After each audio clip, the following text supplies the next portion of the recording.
I was enrolled at the Gambia College School of Education to pursue the higher teacher certificate program from 1998 to 2000.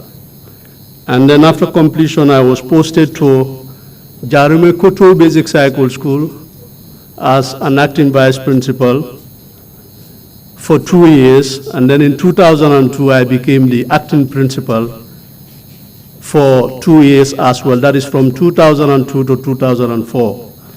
And then in September 2004, I was posted to Sololo Basic Cycle School. I started the school as a basic cycle school as an acting principal.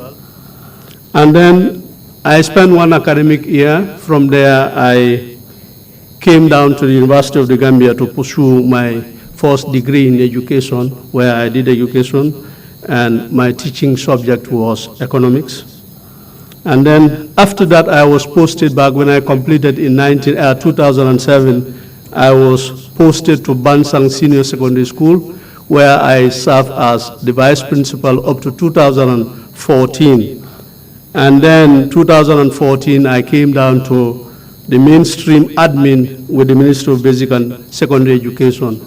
And then in 2015, I had a master's, a scholarship to pursue my MSc program in statistics with the University of Gaston Berger. And I had my MSc degree in statistics just last June 2018. That's a very good summary. Can you just tell us currently where you work and what position I work with the you Ministry of Basic and Secondary Education. What position do you as have? an admin officer. Please allow a few seconds in between our speeches. Okay, all It's right. easy to forget. Okay. Thank you for that. So 2000, I want to take your mind back to the year 2000, which is what we're focused on. Were you a member of any student union in the Gambia? I was a member of the Gambia College Students Sub-Union as the information minister from June 1999 up to June 2000. And the Gambia College Students Sub-Union has two components of Students Union, because then at the time, Brikama Campus and Banjul Campus existed. Brikama Campus housed the School of Education and that of School of Agriculture, while the Banjul Campus housed the School of Nursing and School of Public Health. And so the need for a sub-union to take care of campus was necessary, and then there was a student sub-union which I belong to.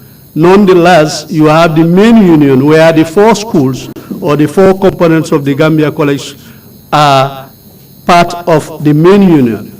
And all these two unions are affiliated bodies to Gambia Students Union called GAMSU. So your role as information minister was within the sub-union, is that correct? Exactly, but we equally work in partnership with the main union as well as GAMSU as well. So in 1999 to 2000, what was your role as information minister? What were your responsibilities?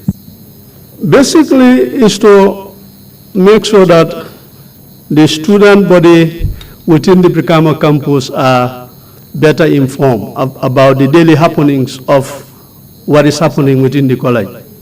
And equally, we are responsible for the production of a newsletter of the student sub-union. We equally organize symposia, debates, quiz, literally exercises within the students in the Brikama campus. So from what you've explained, it sounds as though the union was organized like some sort of administrative body, essentially, with ministers. Can we talk about the actual executive setup of GAMSU or the sub-union, as well as the leadership? Yes, the sub-union, like I said, because many of the students, but the 900 plus started with with the 2000 batch. So Maurice Jerome Gomez. What about the main union? Who was the president during that period, 1999 to 2000? The main union president was Kebasar at the time.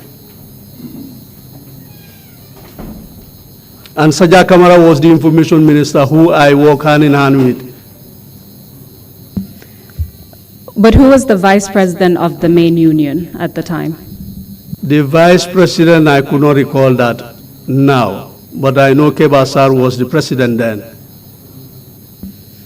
And in terms of your membership, you told us that you had a large body of students, is that correct? Yes. Do you recall roughly how many people fell under the sub-union, which is where you were part of? This over 1,000 plus.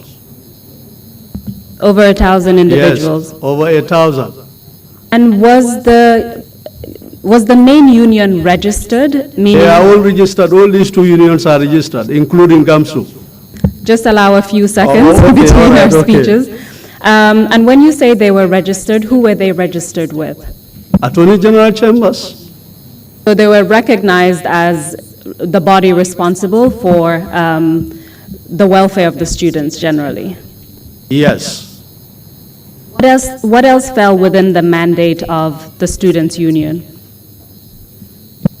To promote unity among students, because at that time Gambia College, as one of the highest institutions of learning, we really felt that to take charge of students, we obviously need to show examples. We need to show examples, and that was why the union, like I said, those portfolios were created. And just like you were asking, they are almost similar to a running government. So that obviously clearly shows how responsible and how organized the structure of the whole organization is. Likewise, the same thing has been extended to the main union. Were there mechanisms in place within the union to deal with, for instance, conflict or dispute resolution? Yes, of course. We have an advisory committee that is responsible for that.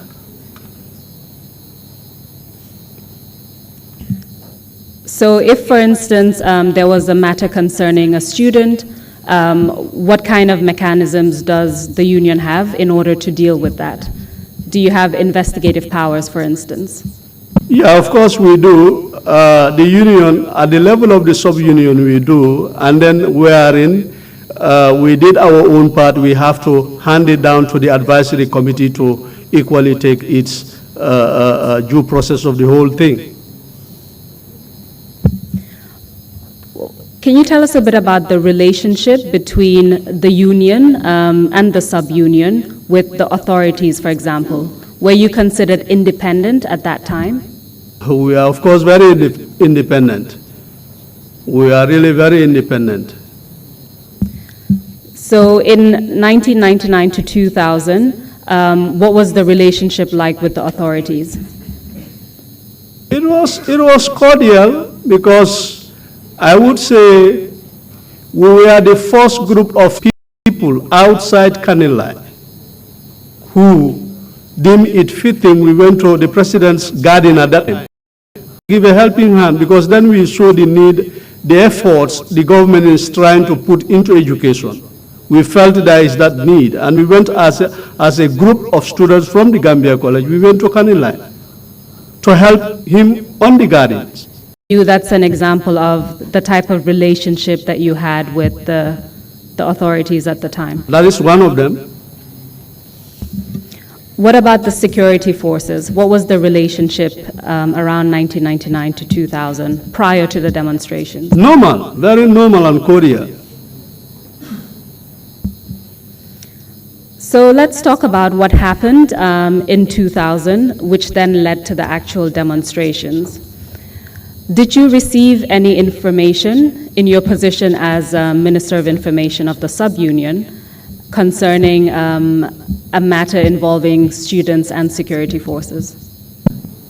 Precisely, if I will say the death of Ibrahim Barib, on the 9th March, which occurred on the 9th of March on Thursday, 2000.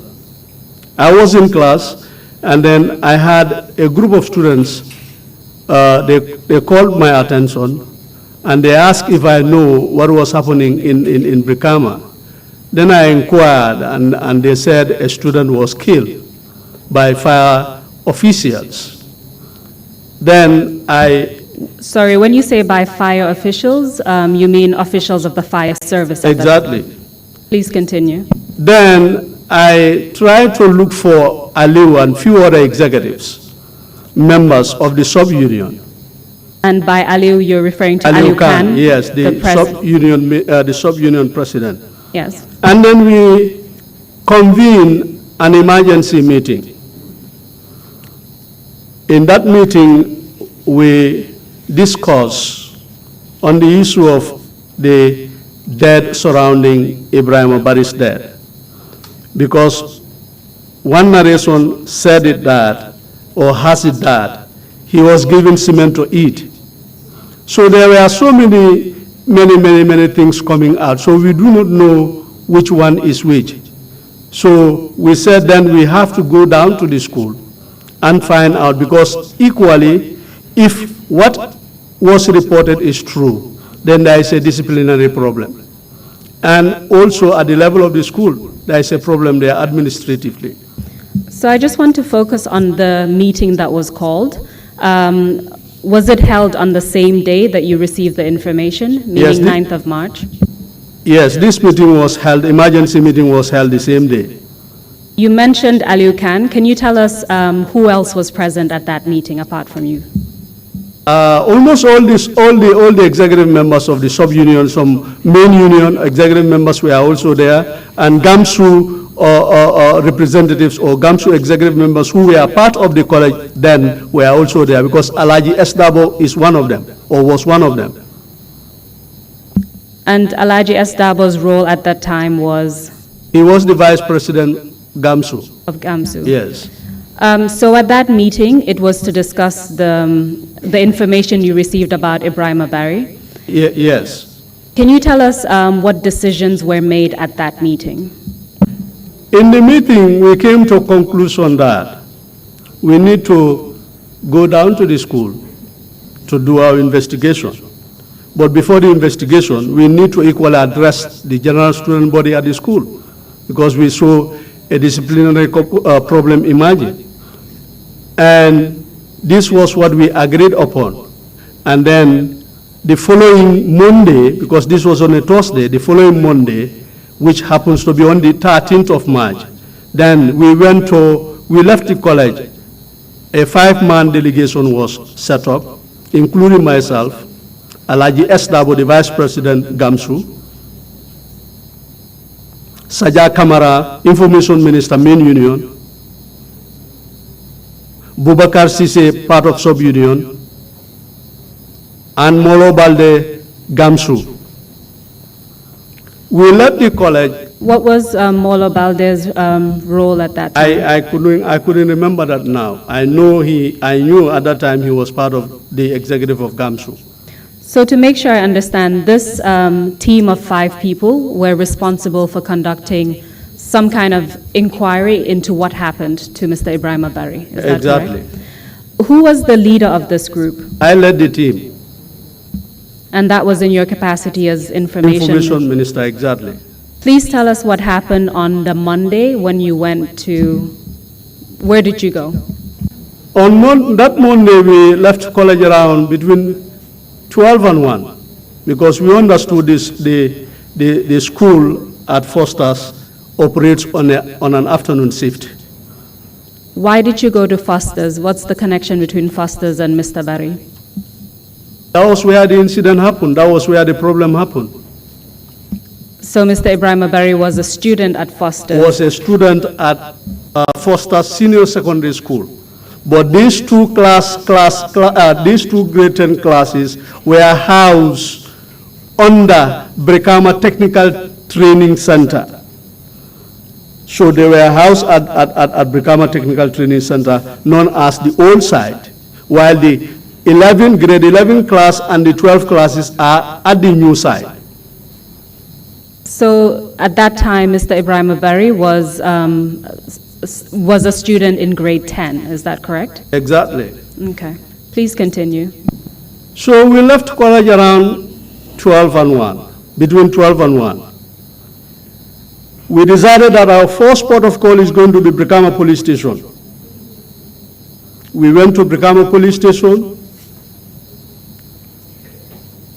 We registered our concern as to the information we received regarding the death of a student at Foster's school, and they in turn gave us a CID officer. But what I could not remember is whether we went along at that same spot with the CID officer to the school or the CID officer joined us later at the school. That is what I could not say for certain. But we obviously were assigned a CID officer. And the CID officer along brought 3 witness statement forms, which we took along. So I just want to understand, prior to assigning a CID officer to your team to help you with the investigations you were conducting, do you know if the police had already began conducting their own investigations when you went there? I don't know. Did they say anything to the effect that they had already started their own investigations? I couldn't remember that. So from what you know, Exactly. to assist you. Exactly. Please continue. So we went down to Foster's school. We went to the senior master's office, who was at the time called Mr. Ajao. He was the one responsible for the school. We introduced ourselves, and we told him about our coming to the school, which was, of course, very much welcomed by him. And we told him the need for us to even start to address the students, if that is equally possible, at an assembly, which he consented to. And then we were given that forum, the students were gathered, and then we spoke to the students at length on matters of discipline, on matters of respecting their teachers, because their teachers are their everything. So it is obviously very much important and key for students to realize this. This was one of the things we obviously discussed with them. And then from there, then we had an interview. The senior teacher responsible for the school, Mr. Ajao, was interviewed. The class teacher of Ibrahim Abari, Ms. Kamara, at the time was also interviewed. Ibrahim Abari's friend, whom he was sitting with that same or that fateful day, was also interviewed by the name Alaji Giana. Was it only those 3 individuals that you interviewed? The father, Ibrahim Abari's father, by the name Ali Abari, was also interviewed, because from the school we went to the house of Ibrahim Abari, and then we met the father. So let's focus on the interviews that were conducted at the school. Yes. Who did you interview first, do you recall? Mr. Ajao, of course, the senior teacher. Can you tell us what information he provided you with? He said Ibrahim had a problem with the commerce teacher by the name Mr. Paul. And so Ibrahim fought with Mr. Paul. And after the fight, Ibrahim went home, was asked to go home. And when he went home, the following day, he came back to school. According to him, he said, then when he realized Ibrahim was in school and was in class, went to the fire service at Brikama to report the matter to one of the fire service officials, to only come with him to go to the school and escort Ibrahim out of the classroom and be handed down the suspension letter. Did Mr. Ajawa explain to you why he went to the fire service regarding an internal disciplinary matter at the school? I believe maybe because he was a foreigner, he must have some trouble sometimes in dealing with some of those situations, I believe. When you say he was a foreigner, where was he from? We made to understand he was a Bretonian. So he, first of all, at that point, did you know where the fire service was located? Because I'm Only trying to few- understand why he went to the fire station. Very close, it was very close to the school, only about 150, 200 meters away or 300 meters away from the school, if I'm not wrong. And from what he explained, the reason why he went to get a member of the fire service was so this individual could witness the suspension of Mr. Barry. Exactly. That's what he told you. Exactly, that's exactly what he told me. What else did he tell you? So he said that was what happened, and then when he appeared with the fire officer, they called Ibrahima out. Ibrahima came out, and then they went to the office. He was handed down the suspension letter, and then he went off with the fire service officer. Based on your experience as someone who was part of the students' union, had you ever had a situation like this where the school contacts the fire service in order to deal with a disciplinary matter? It is an anomaly. It is not normal. So you were equally surprised by that? Exactly. Okay. What happened? Did he provide any other information, or did you get the rest of the information from the Yes, other he did. He interviewees? did provide information because that was not the end with him. Then when Ibrahima went away with the fire service officer, he said shortly after when they left, they returned with the father.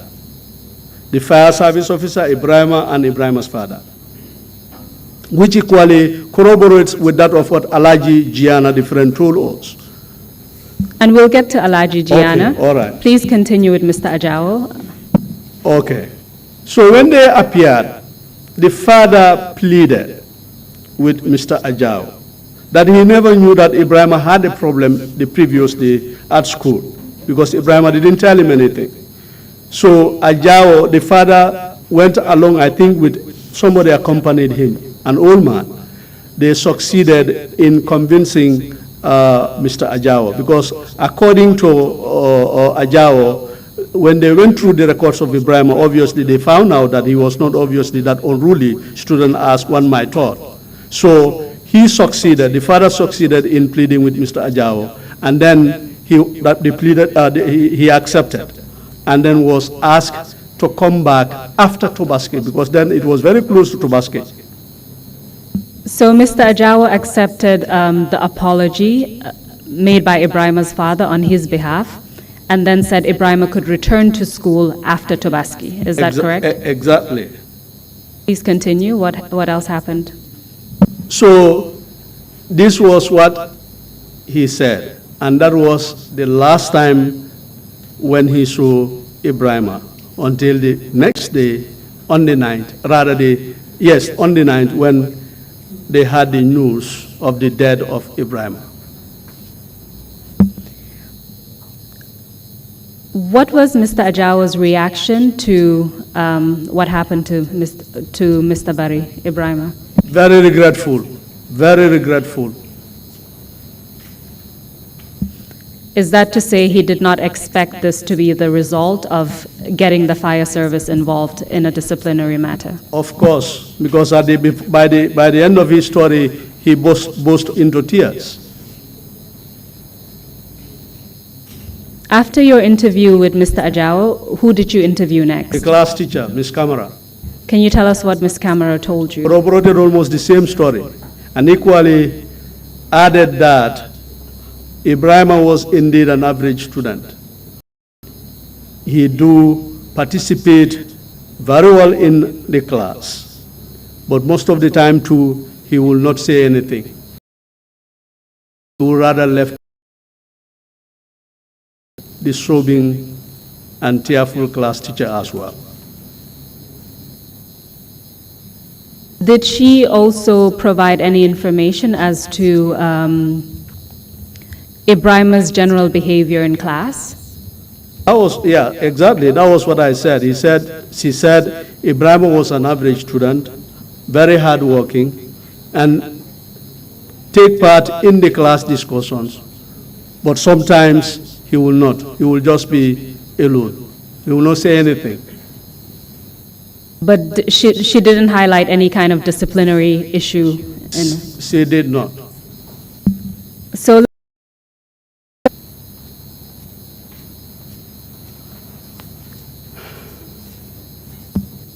are you okay, Mr. Jobe? Yes. Should I give you a few seconds? It's okay. There's some water on the table as well. Please No, feel free. It's okay. Okay. He said they were sitting at the back of the classroom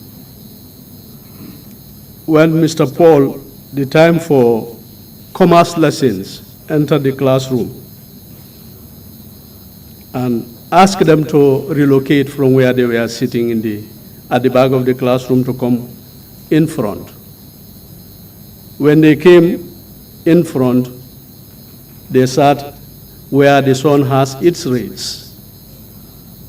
And then, according to Alaji, Mr. Paul asked him to relocate, but left Ibrahim where he was.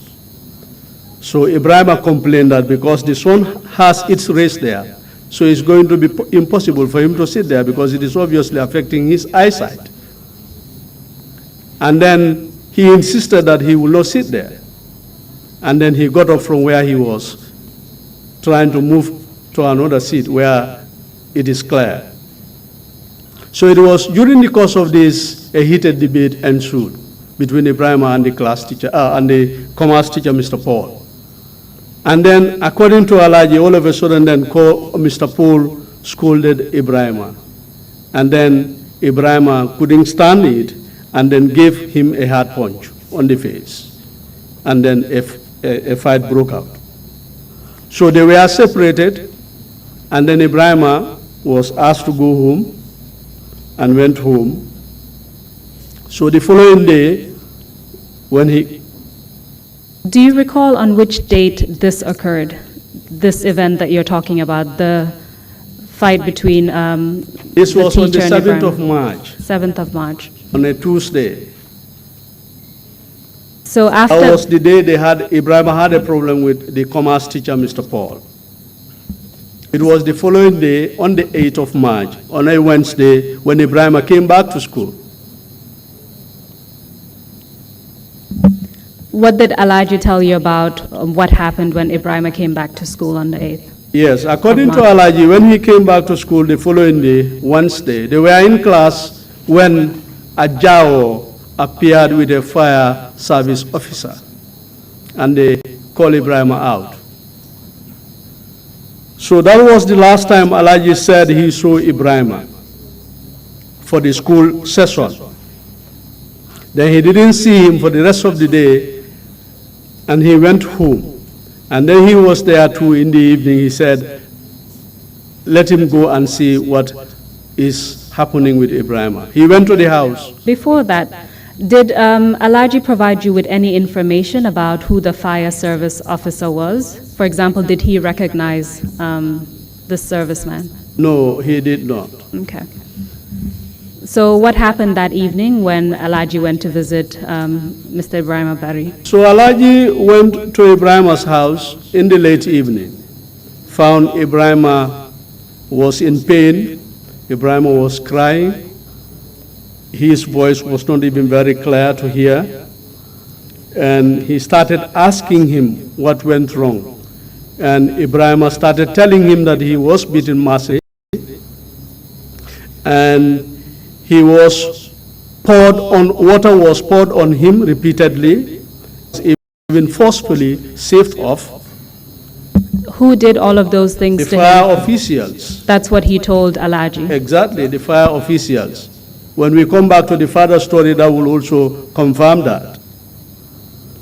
So he said he spent much of the time with Ibrahim.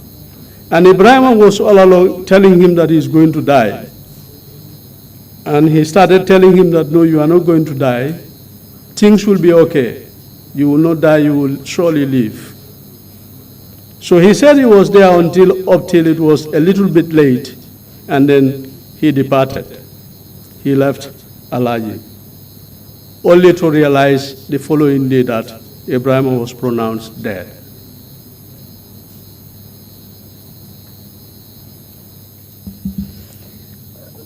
The fire station that Alaji referred to, was it, where was it located? Was it also in Brikama or somewhere else? The Fire station. yeah, it's in Brikama. So it's the Brikama fire station. It's just a walking distance from the school where Ibrahim attended. And so from the information that Alaji gave you and the other investigators, essentially, conducting the inquiry, he said it's the fire service officials who beat Ibrahim Bari mercilessly, Exactly, poured water on him, exactly, and forcefully shaved his head. exactly, So when Ibrahim came home that day, he was in a lot of pain. exactly, That's the information you received Exactly. from Alaji. exactly. What else did he tell you about Ibrahim? Yeah, he also said after when he was released from the fire station, he went to Brikama Health Center. And according to the nurse told him they can't treat him until when he comes, when he report the matter to Brikama Police Station, and which he did. Because when I asked him, he confirmed that. Ibrahim said he went to report the matter to Brikama Police Station and then came back to the health center before he went home that same evening.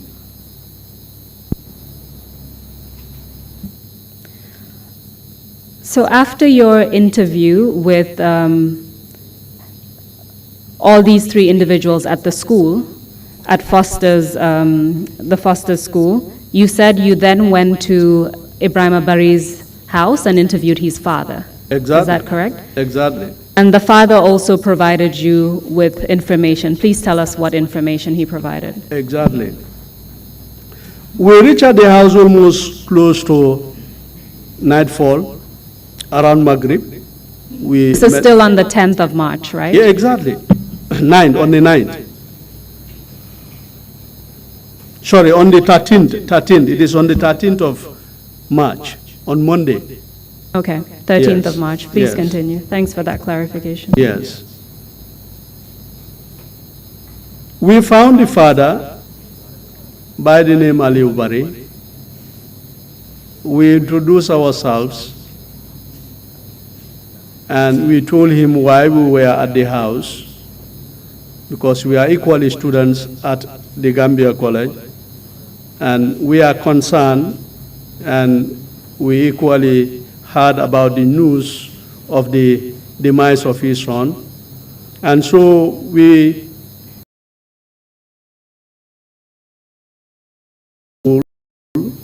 to find out from exactly what had happened at the school level. And then there we are to equally find out from him, ask the father, to know exactly what had happened, so that we know exactly what to report back to the general students' body. He welcomed it, he welcomed us, and then he started his story. The old man swore sternly before he started telling us anything, that he was a Muslim, and he is only going to tell us what he knew about the death of his son, not on the account that because his son is dead, he will try to say anything that he didn't know about, and continued him, or continued Mr. Ali Ubari. He said he knew about the problem on the 8th of March, 2000, on a Wednesday, when Ibrahim was suspended. And he appeared before him at the market because he was selling at Brikama Market, which is not also very far from the school. Ibrahim went with the fire officer at the market, found him there, and then the fire officer told him about the incident that had happened at the school, that Ibrahim is an unruly child because he fought with the teacher, and so Ibrahim needs to be disciplined. And then the father said, but I wasn't aware of all this because Ibrahim didn't tell me that he had a problem at school the day before. So can you help me? We go back to the school so that I can talk to the master or the school authorities, which he equally succeeded in doing. Then that was the time they returned to the school. with an old man, like I told you, who accompanied them to the school to meet Mr. Ajao, the CDO master, responsible for the school at the time. So when they arrived, Mr. Barry told us he succeeded in pleading with Mr. Ajao. Like I said, they didn't find any previous indisciplinary issues surrounding Ibrahim, so it was easier for Ajao to accept to forgive Ibrahim. And then from there, they were going, the fire officer told him again, reminded him that they are going to take Ibrahim along to the fire station where he will be safe off because he is not disciplined. So according to him, he thought they were only trying to make him scared. When they go there, they perhaps will not do anything to him. That was his belief. Ibrahim's father. Yeah, exactly. Mr. And then Ayubari. that was the time he returned to the market. Only to realize that in the late evening, when Ibrahim came back, was called upon to see Ibrahim's condition, was in pain, seriously, and he told us, Ibrahim said the same thing. He was beaten mercilessly, water was poured on him repeatedly, and his hair was also saved forcefully. And did Ibrahim tell him who did that to him? The fire officers. That's what his father said. Exactly. Please continue. So he said they managed that night, but Ibrahim's condition was not improving. Instead, it was deteriorating. They managed with that until early morning on the 9th of March, on Thursday. He left the house early for the market. According to him, he first left early morning, so he went to the market. But just arriving at the market, he was called back again to say Ibrahim's condition has now worsened. He has to go back. On his way going back to the house, according to Ali Ubari, he met with them on their way back to the health center in a vehicle, and they stopped. He joined them. And according to him, the time he went into the car, he found Ibrahim dead. But as the head of the family, he didn't disclose it. He could not disclose it at that time. He has to swallow that bitter pill at that moment. And then he continued with them to the health center. Upon arrival, tests were performed on him and later pronounced dead. So this was exactly what he said. Did he provide you with any information as to the cause of Ibrahim's death? Was he told anything by the doctors, or did he just come to his own conclusions? Well, or nurses performed tests on him, also pronounced him dead. And from what you have said, the information you gathered was his friend, Alaji, that it was the fire servicemen that beat him, that poured water on him repeatedly and shaved his head. And that when he was at home, he was in pain. Is that correct? Yeah. Did they tell you anything about his condition as far as they could tell, just from looking at him? Did they observe anything in particular about his condition?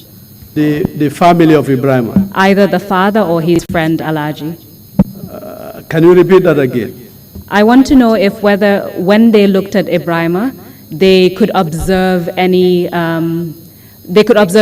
in terms of his condition that evening. Of course, because being in pain alone is something observable. It's something that you can see. Struggling, and according to Alaji, like I said, Ibrahim's voice was not even clear. It was even difficult for him to hear what he was trying to tell you. So all those things speaks volumes of exactly what had happened. Did they mention anything about injuries? No, they didn't mention anything of physical injury that they could see. But obviously, from all accounts, they could tell that he was in a difficult situation. Sure. I know that Alaji did not provide you with any name of the fire service man that came to the school. What about the father? Was he able to provide you with a name? No. Okay. And in the course of your investigations, were you able to find out the names of any of the fire service men? Yeah. How did you come to find that information? Foreign newspaper, because I equally have been reporting to foreign newspaper. So, and again, at the Gambia College, we are always been given copies of all these newspapers, Daily Observer, Independent, Foreign. The information minister is always giving all these copies, almost every publication. So what did they publish about the names of the individuals involved in Mr. The 7 fire officials being alleged, the names are there in one of the newspapers I had. Well, we will follow up on that. Thank you for that information. So, having gathered all that information about what happened to Mr. Ibrahim Bari, what did the student union do after that? We report back to the college executive and to the general student body through the notice board, because at the college at the time, the notice board was our everything. All communications to the students comes through the notice board. So that happened, and equally the executive were briefed about our findings, which we put it to them.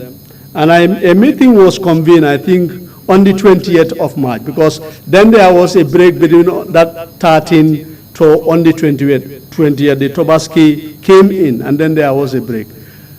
Before we talk about the meeting of the 20th March, what was the mood like amongst the students as a result of what happened to Mr. Ibrahim Bari? It was really frustrating.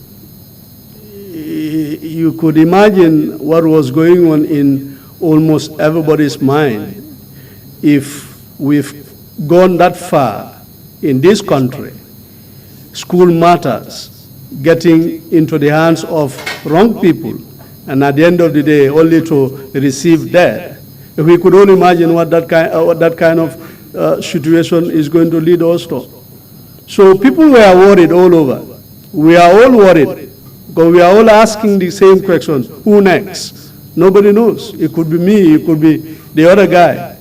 So that was why, in solidarity and in unison, as a responsible student body, we went down to the level of the school, to the house of Ibrahim, to gather all this information so that we will not at any point in time misinform the students' body, so that they will know exactly what had happened. In fact, one of the rumors you mentioned earlier was that you received information that Ibrahim Bari was given cement to eat. Based on your investigations, did that turn out to be true? The father obviously dispelled that, and nor did Alaji also talk about that, nor either the senior master or the class teacher. We didn't found that story to be correct. But however, somebody somewhere in the independent newspaper concluded that Ibrahim was caught stealing, which is very, very, very, very wrong, which is not true. So you're saying that one of the reports was that, by the independent newspaper, Exactly. was that Ibrahim was caught stealing. Exactly. And that's something, at least based on what you've said, that's not correct. Very, very, very, very, very. It was a disciplinary issue between him and a teacher that led to the involvement of the fire service. Exactly. Thank you for that clarification. Can you tell us what happened in March 2000? I briefed the student executive about our findings, and we came to a conclusion that we should go on a peaceful demonstration so that a wake-up call will be sent to the authorities. Because up to that time, there hasn't been any arrest that has been effected in connection to the death of Ibrahim Abari. We made to understand. So, when they were briefed, this is exactly, we told them exactly our findings surrounding his death, and then saw the need to march to the commissioner's office at the time. Then that was Keba Sise. And equally, the charity that we collected at the college level will also be given to the family house. From the commissioner's office, then we would have paid our condolence to the family. That was exactly what was discussed in that meeting on the 20th of March. So the purpose of staging the demonstration was because the student union felt that no action had been taken by the authorities. Is that correct? Exactly. And the march was to end at the commissioner, is that in Brikama? Yes, the march is to start at the gate of the college to the commissioner's office, from there to Ibrahim's house, where we will give the family house the charity, and then back to the college. What happened after that? Did you proceed with the demonstration? We did. On Wednesday, on the 22nd of March, we did. We gathered the students. The students were reliably informed of what we should do. Prior to that, did you inform any of the authorities that you were about to stage a demonstration? I am not aware. We do not. Was there any particular reason why you decided not to do so? Yeah, because we only wanted to go to the commissioner to show the commissioner about our frustrations, and equally to pay condolence to the bereaved family.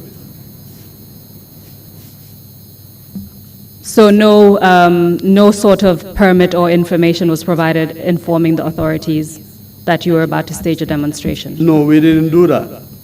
Okay. So what happened on the 22nd? So early morning on Wednesday, on the 22nd of March, we gathered at the gate of the college. I could remember the then PEO at Region 2, Mr. Kakai Sanyang, coming out from the regional office, finding out as to why we are gathered there and what we are about to do. And we told him exactly what we wanted to do. And he started pleading with us that we should not go ahead with the demonstration. Rather, we should take time and then listen to them and see what is going to happen. And we said, no, we are not going to do that. We're going to go ahead with our planned demonstration. We said it's going to be a peaceful demonstration. We are not going out to do any other thing. We only want to go to the commissioner, the head of the division, to know exactly what had happened, and equally know about our frustrations, and equally to pay condolence to the bereaved family. We didn't see much big deal with that. So he called the principal, the then principal, Jenu Mane, and the then registrar. Placards, for instance? Yes, we do. We are carrying placards, writings. Who killed Ibrahim Abari? Justice delayed is justice denied. Who raped Bintabari? Sorry, Bintamane? Bintamane, exactly. So at that time, you had already received information that Bintamane was raped. Exactly. We also had information which Gamsu was also working on. Can you tell us what you know about the incident related to Bintamane? What exactly did you hear? According to they came on an athletic competition at the Independence Stadium. I think it was during the course of that she was raped, according to, by some unknown paramilitary officers. That was what was alleged. So that's exactly what was also happening, and the issue was obviously with Gamsu. They were also on it, trying to investigate it to find out exactly who did that. So, and all of a sudden this other incident also happened at Brikama, so we tend to put the two together. You said that it was during some kind of sports at the stadium, which was that? that time. Is Exactly. that correct? So just to make sure we understand, GAMSU, the main union, was investigating the issue related to Binta Mane, the alleged rape by paramilitary officers, from what you've said. And then your sub-union was focused on the death of Mr. Ibrahim Abari, which was at the hands of the fire station, allegedly. Exactly. Okay. Please continue with the demonstration. So we walked down to the commissioner's office.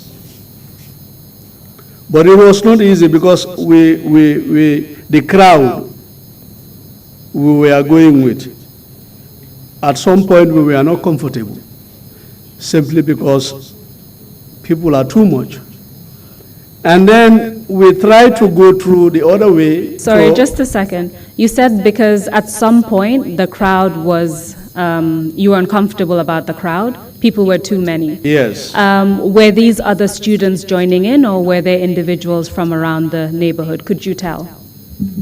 I would probably say yes. Some onlookers, obviously, particularly when we were returning from the house at the market end, we could no longer control the students.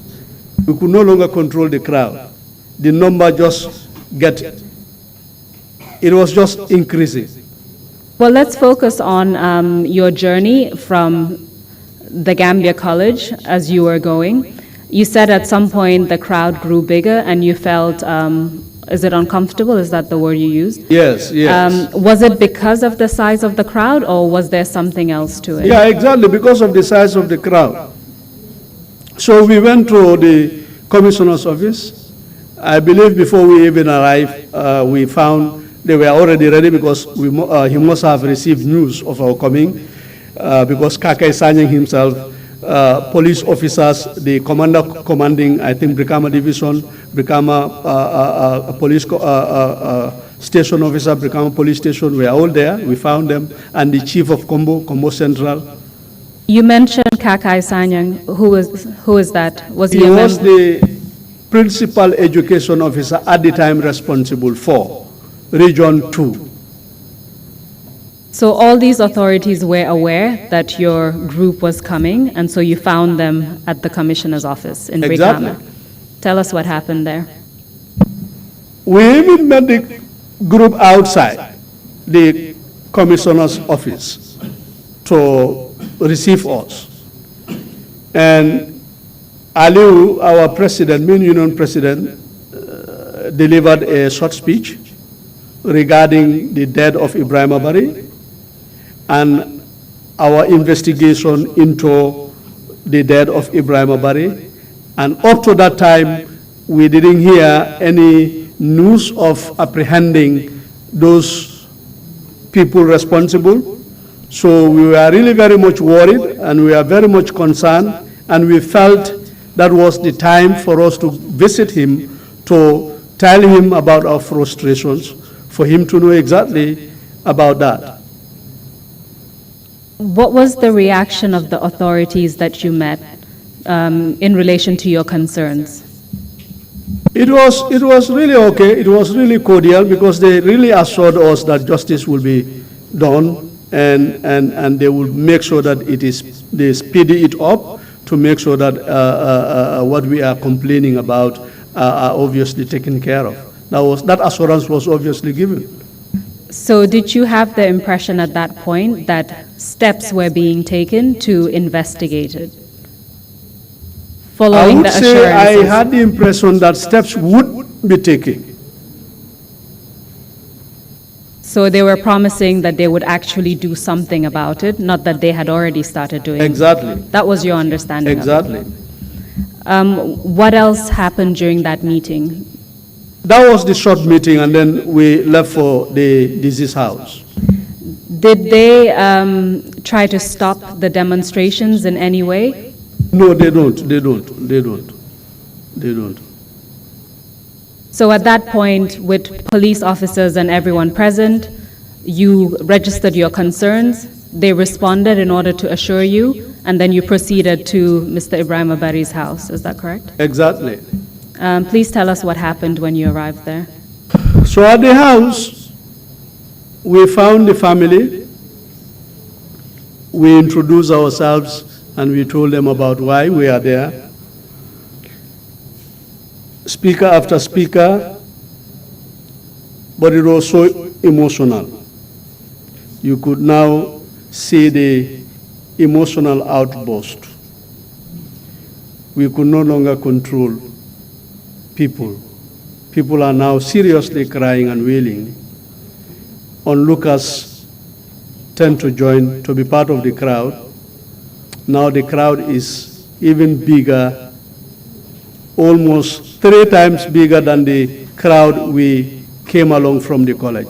So we begin to really be very much equally scared about the consequences, because we knew, obviously, we're going back to the college, and we are to pass via the fire service. Then we knew, obviously, it's going to be problematic. So until Mr. Ibrahim Barry's house, the demonstration had been peaceful. It grew in size, but at the house, that's where emotions started running high. And then you started to get really journey back. Did you take any steps at that point based on that realization that things could get out of hand? Yeah, before we even departed the house, we started addressing the students again. We said, yes, we knew obviously this is really going to be the outcome of coming to the house.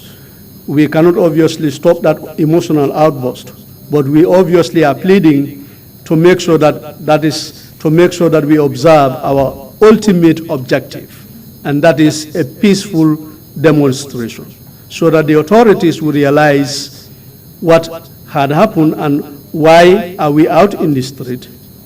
So we should not go against that. We obviously warned them. What was the reaction of the crowd in general to those warnings? Like I said, it's like at that point in time, almost everybody is in tears, so it's like you assume that things will go fine. But in our minds, obviously, we know obviously it's going to be problematic. That we know that. So you felt things would be problematic, but at the same time, you felt that people had been given. We came up to almost where the now Brikama community radio station is. We wanted to take the other road leading to avoid the fire station at all, but we could not. There's only few who followed us, and then the rest turned the other way around going towards the fire station. So we have to follow them. So your attempt to avoid any kind of reaction was not only to warn the people present, was to also try to change your route. Exactly. But that didn't happen. Exactly. So instead, people still took the same route towards the fire station and the Gambia College, and you said you followed them as well. Exactly. So at this point, you were not leading, but you were being led. Is that correct? Exactly. Exactly. That was the turn of events. So there we are, a rain down of stones, like we expected, from students, from those who joined the students. Because like I said, the crowd is now 3 times bigger than the crowd we came along from the college. So around what area were stones being thrown, and at what, or at who? Around the gate of the fire service. And in fact, they stormed the they stormed the whole fire service compound, the premises. We tried very well. We pursued them until when we saw a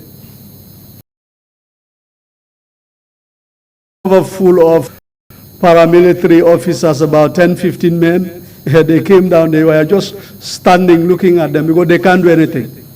They can't do anything. I'm not saying I've never seen that that type of a crowd, but it's one of the biggest crowds I have ever seen. Because like I said, it's like 3 times the size of the the population we came along with. So we tried until when obviously people thought the windscreens of the fire ambulances were all broken down into pieces, obviously. I think this was when they realized that happened, then that was the time people started retreating out of the premises, and then we were able to regroup them and then back at the college. So you told us that at this point, they were 3 times the size of the group that you left Gambia College with. Can you give us an estimate of how big your demonstration was? This number could be. And the damage caused, including to the ambulances. Did any other property or building suffer damage? No, it was only the fire station and the fire ambulances, which windscreens were all broken into pieces. Apart from using stones, was anything else used to cause damage? I didn't see anything of that nature. Apart from the damage to property, was there any injury caused to anyone, as far as you know? I didn't also see that. So not to any member of your group, the demonstrators, or to the fire service? Yeah, not to my knowledge. Okay. So you told us that the group, everyone regrouped, and you continued, presumably, to Gambia College. Exactly. Tell us what happened there. Then at the Gambia College, we found, I can say the college was strewn with security officials all over, security heads from all over. We found them, and we were summoned to the principal's office for a meeting. And I could remember Tatin Baji, then the CMC commandant, was there. CMC as in Crime Management Unit? Yes. Do you recall his full name? Landing Baji. Landing Baji, aka 13 Baji. Yes. Which other security? The Commissioner of Police, West Coast. Do you recall who that was at the time? I could not recall that. The Commissioner himself, Kebasise. Commissioner of Brikama? Yes. Yes. The Chief of Combo Central, Dembo Santambojan, was also present. Was anyone else present? Yeah, some immigration, I think immigration boss or representative from the immigration were there, State House were there, NIA were there. What about the IGP? Was he present? I think he was there. I think the IGP was there. The permanent secretary for Department of State for Education at the time, Dr. Jallo, was also there, Said Jallo. You said, I believe the IGP was present. Are you sure or you're not sure? I'm not very sure. Okay. So what happened during that meeting? In this meeting, they all expressed concern about our actions to demonstrate without a permit and to also demonstrate. As a result, it led to the damage of those fire ambulances. So most of them, that's exactly what they were of concern. Until when we were given the opportunity to air out exactly how we were feeling. And then Tatin Baji then came in and then said it was really not our fault. We should have been put in the picture regarding the death or investigations regarding the death of Ibrahim Abari. And so he, at that time, handed over the post-mortem report to me, which I made a comprehensive report with the investigations we did at the school level with the father of Ibrahim Abari, and it was published on Forea, on the 25th edition of Forea newspaper. So in fact, from what Mr. Landing Baji told you, 13 Baji, it turns out that the police were conducting some kind of investigation. Is that the impression he gave you? With the post-mortem? Exactly, that was the impression given, that they were doing some investigations, but we didn't see anything of that, And or the any serious investigation. And the post-mortem report that he gave you, you provided a copy this morning, which I have with me. So I will ask that someone gives it to you so that you can confirm whether or not this is the document you gave me. And that would be a post-mortem report concerning the death of Mr. Ibrahim Bari. That's okay.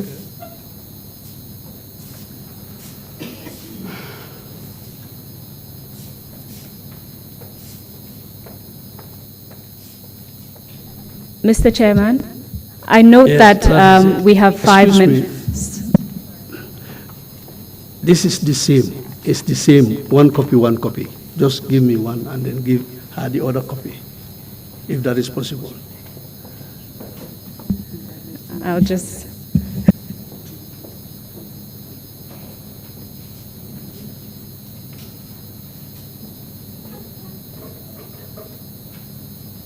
So in fact, Mr. Jobe, I'll just give it to you as it is, and then Yeah. you can read from it. Okay. But I wanted to seek a point with the Okay. chairman. Okay. Thank you. Mr. Chairman, we have about 5 minutes left, and because the witness this morning took much longer than anticipated, Mr. Jobe is unfortunately not available tomorrow. And so I asked the indulgence of the commissioners for 30 minutes in order to address the rest of his testimony. Understood. We may continue, please. Thank you. Thank you very much.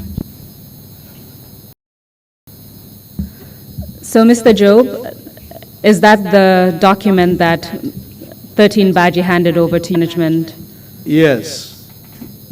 unit? Can you read what it says at the top of that document?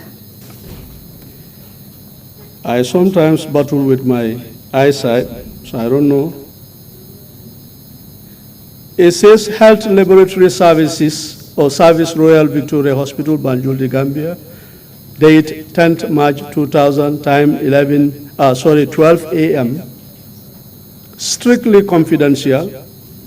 On the instructions of the coroner of Brikama, the undersigned on this day carried out a post-mortem examination within the mortuary of this institution on the body of Ibrahim Bari, which was identified in my presence by the following persons: Sekou Bari, uncle of Brikama Perseverance; Keba Bari, brother of Brikama Perseverance.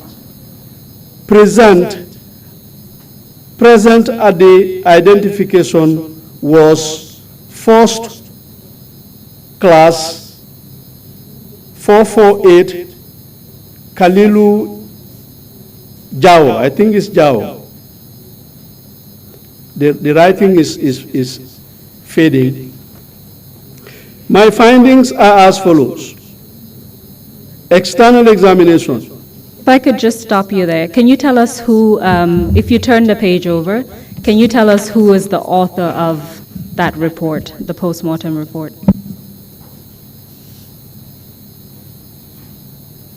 It's Dr. Rafael Rizzo, the histopathologist. And this would be at the RV, well, RVH, yes, at the time. at the time, RVH. Yes. Perhaps we can just skip to the cause of death, Okay. and then you will tell me what you understood from the report. So if you can read the portion that says the cause of death. Yes, cause of death. In fact of the right lung located in the middle lobe and base with severe hemorrhage, necrosis, severe edema of both lungs, acute respiratory insufficiency, hepatic steatosis. Yes, that's the cause of the death. And what did you understand by that? From this, it means not a natural cause. And when you received this report, your understanding of it was that his death was a result of internal complications. Yes, Is there that was, correct? seems to be a foul play. And neither of us is a doctor here, so I would just say it's a document that we would admit into the record for follow-up.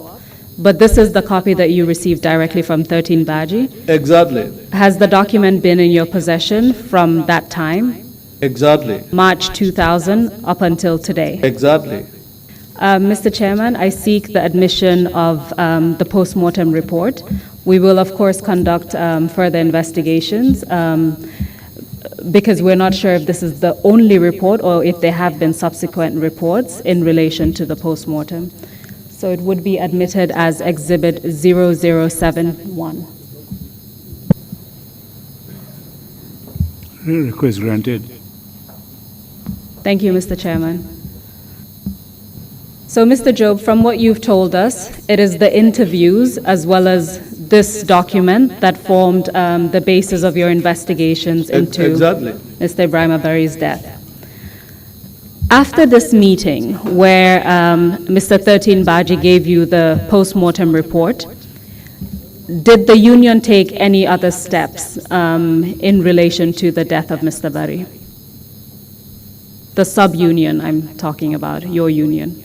Yes, we do, because like in this meeting, there were concerns being raised about the rest of the institutions in Brikama. Hence, we did that demonstration that Wednesday.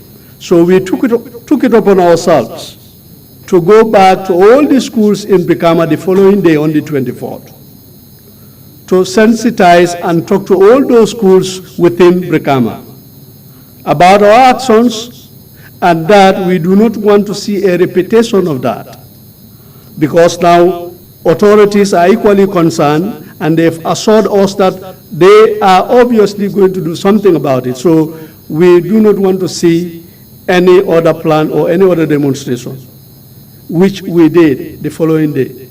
So in essence, you were reassuring the students that steps were being taken by the authorities and Exactly. also condemning the acts of criminal damage that were done by protesters. Exactly.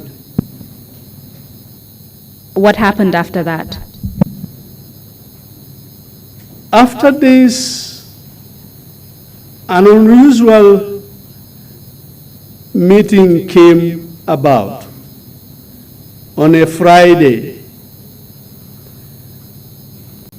The following day, early morning, when we were at the college by 7 a.m., the Interior Minister came with the IGP to the college, and we were told we should have a meeting with them that early morning.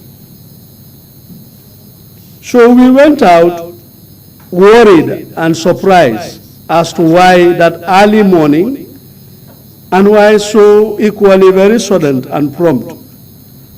So we were called into the computer room at the Gambia College, and the meeting was chaired by Dr. Bojang, the then Dr. Bojang, who was then the vice principal.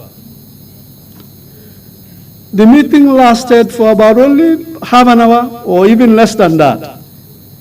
We saw a change in the tone of the voice of the IGP and the Interior Minister, Usman Baji. Can you give us the full names of the IGP at that time, as Rex well as King. the Interior Rex Minister? King. Rex King, the IGP. And Usman Baji, the Interior Minister. And I just want to make sure this is correct. In your statement, it says Sankung Baji was the IGP. Is that an error? that must be an error, yes. He was the Deputy IGP. Okay. It was Rex King who was the IGP. So it was Rex King who was present, as Exactly. well as Interior Minister Exactly, Usman Baji. yes. Okay. So you sense a different tone. In their voices. And it was this time very hard and harsh that they don't want to see any kind of this again, and if anybody try it, you will see what they're going to do to you. What were they referring to? Huh? What were they referring to? That if anybody go out again on demonstration, you will see what is going to happen to you. So Aliu Khan, the president, started talking to them. But I couldn't stand it. I have to chip in, and I told them, with due respect, I don't think we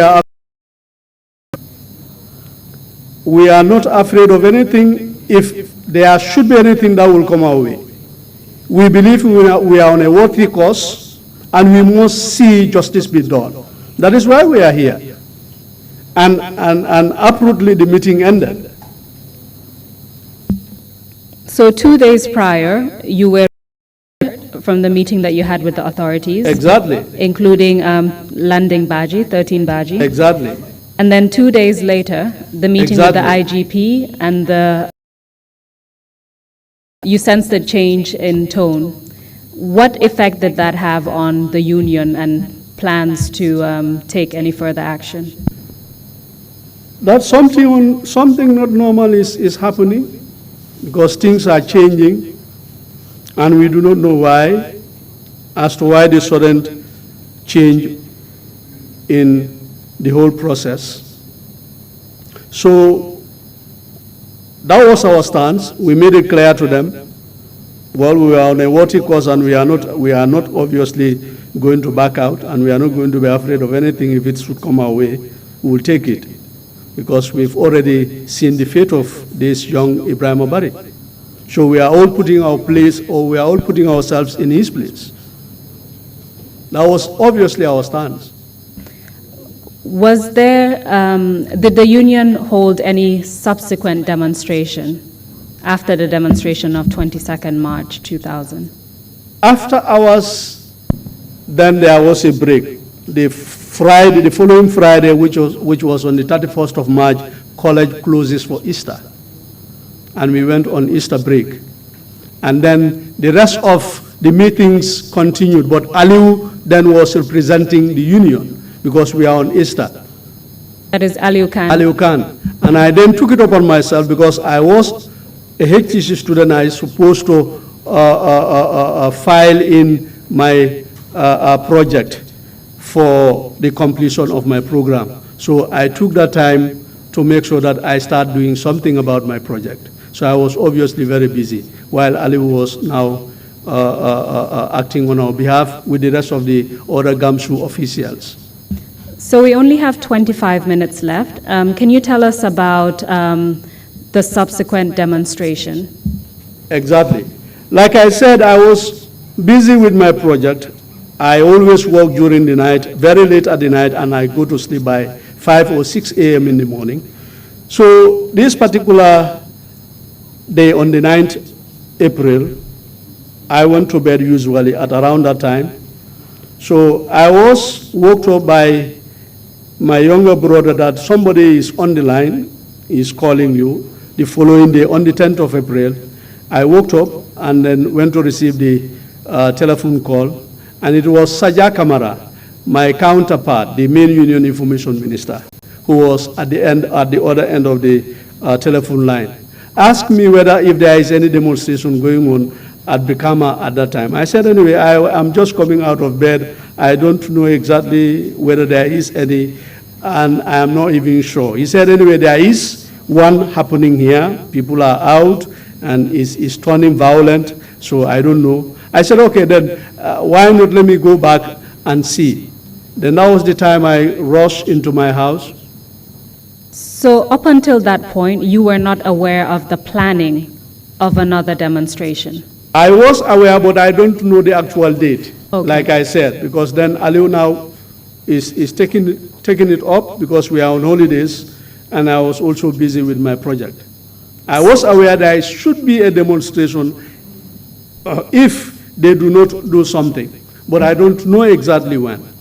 If the authorities do not do something? Exactly. So when you found out on the 10th of April that a demonstration was indeed taking place, tell us what you did and what you observed. Then I went to the house, put on my gown, and I pick up my notebook with my student ID card. I rush to around the police station, and while I was going, all what I'm seeing is thick smoke, heavy smoke in the cloud. People running helter-skelter. People are shouting, there is demonstration. So I walked past the police station. I saw the police station being burned down to ashes. Then I found a group of students now meeting, standing face to face with the army officers around the road leading to Brikama Health Center, just opposite Njai Kunda. There is a bakery there. That was where students were standing, facing the security forces. So when I arrived... Around what time was this? This was between 11 and 12. And from what you've said, this was in the area of Brikama. The smoke that you saw, it was in Brikama. It was in Brikama, yes, it was in Brikama. You said you saw, was it the police station in flames? Exactly. Do you know who did that? I can't say for certain at that time because I was just coming out from my house. So I would not know exactly who did it. And you said that people were running, helter-skelter. What were they running away from, do you know? Yeah, because of what they saw. Just the commotion, or were they being chased? Yeah, the commotion at the time, yes. Continue telling us what you observed. So when I confronted the student group, most of them recognized me. Like I said, our meeting with them constantly, most of them recognized me. So I was there standing with them, talking to them, calming them down, telling them they should disperse because things are getting out of hand, and we were facing the soldiers. So all of a sudden I heard the voice, fire. And then all of a sudden, bullets. And the person you said was shot next to you fell down and blood was oozing out of that person. Exactly. What happened to him? I was confused. I don't know exactly what I am to do next. Then the rest of the student body now are running for their lives. And then the chasing started. Soldiers started chasing them. And the firing continues. So the individual that you said fell down, what happened to him? I believe he must have been taken to Brikama Health Center. That I couldn't confirm. But equally, along the line, I also understood that an unidentified body, up to the time of burial, I believe it was that young man at Brikama. So you told us that someone yelled fire and live bullets started being fired. You told us initially that when you got there you saw soldiers. Were there any other security personnel present? All soldiers. They were all soldiers. Were there any police officers present? I didn't see any of the other outfits, security outfit there except soldiers. And the soldiers that you saw, do you recall what they were carrying? They were carrying their guns. Do you happen to know what kind of guns? I will not be able to know exactly what type of gun they are carrying, but I know they are obviously all armed. So all of a sudden I heard a voice, grab him, he's the informer. That, I just want to make sure this is clear for the record. The people who were firing, which led to the man next to you falling down, who you believe was dead, who were the people who actually fired? The soldiers. As far as you could tell, did anyone apart from the soldiers, was anyone else firing apart from the soldiers? All what I saw are the soldiers, no other body, no other person. So please continue. What happened next? So like I said, I heard a voice, grab him, he's the informer. So they pounced on me and then they started hitting. Who did that? The soldiers. And then their costa was standing by, and then all of a sudden they were taking me, they are hitting me seriously with gun butts, with their hands, kicking me. And then all of a sudden I saw Modu Jaju.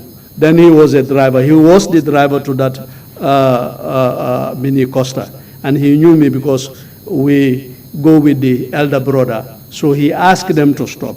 And then that was the time they stopped. Then they took me inside the van. So you may not know this, but I will ask you the question nonetheless. Do you by any chance know where those soldiers belong to? Where they came from? They came from Yundum Barracks because they took me to Yundum Barracks and we all went there together.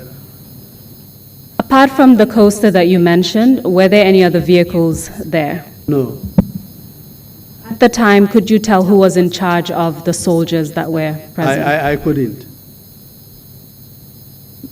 So from what you've said, the only person you recognize was Modu Jaju, exactly. the driver. Yes. And the soldiers who were beating you, did they cause any injuries? No, they don't. Do you recall how many of them were beating you? About 4 or 5. And they were beating you with their gun butts? Yes. Did they do anything else to you? They were kicking as well, slapping.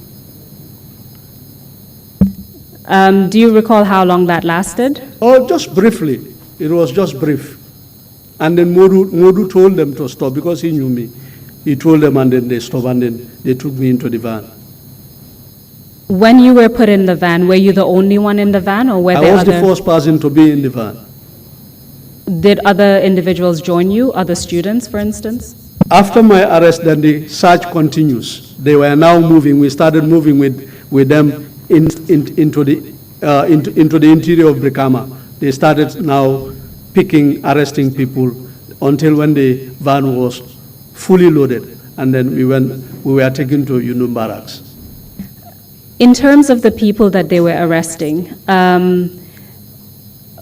were they just picking people off from the streets, or were they looking for specific individuals? Yeah, they were just picking people from the street and houses. If they suspected you, they just grip you and then put you in the van. So essentially, mass arrests were conducted. Sure. Did you recognize any of the students that were arrested with you? I don't. Apart from what happened to you, and you mentioned other individuals were arrested, did anything happen to any of those individuals during their arrest, as far as you know? When we were taken to Yundum Barracks, I was specifically taken to a cell, and the rest were taken to a hall. And I was made to understand that those who were taken to the hall, almost over 100 people, were being beaten from that time until the following day. They were being beaten by who? The soldiers. At Yundum Barracks. Exactly. How did you find out about this information? Because the following day, in the morning, they took us around their premises to pick up that, which we did, and after that, they took me to join the rest of those people at the hall. So essentially, not only were people arrested and beaten, they were also forced to pick up litter from around the barracks. Yes. And then taken back inside.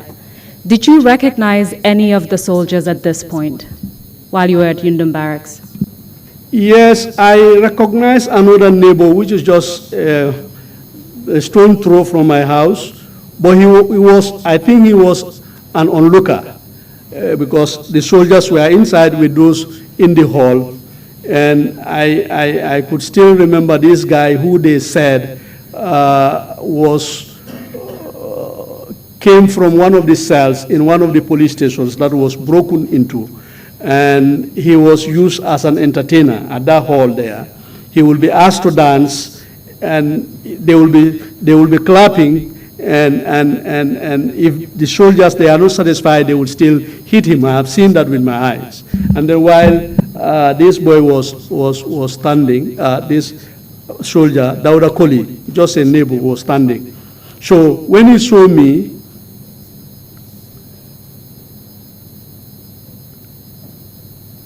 I saw them talking to one another with the other soldiers he was standing with.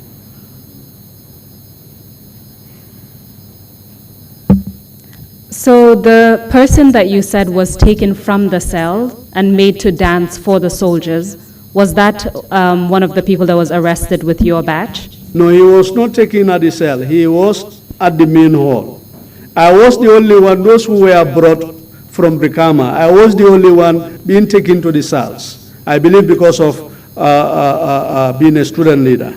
And then the rest, they were all taken to the main hall. So he was one of the people who was arrested and taken to the main hall? Exactly. And the soldiers forced them to dance for them? Yes, exactly. While exactly. they clapped? And if they were not satisfied, they will be hitting him. I have seen that. And this is something you witnessed personally? Yeah, exactly. Within Yundum Barracks, do you remember where you were held? Where were the cells located, do you remember? I could remember this is a big building behind the mosque.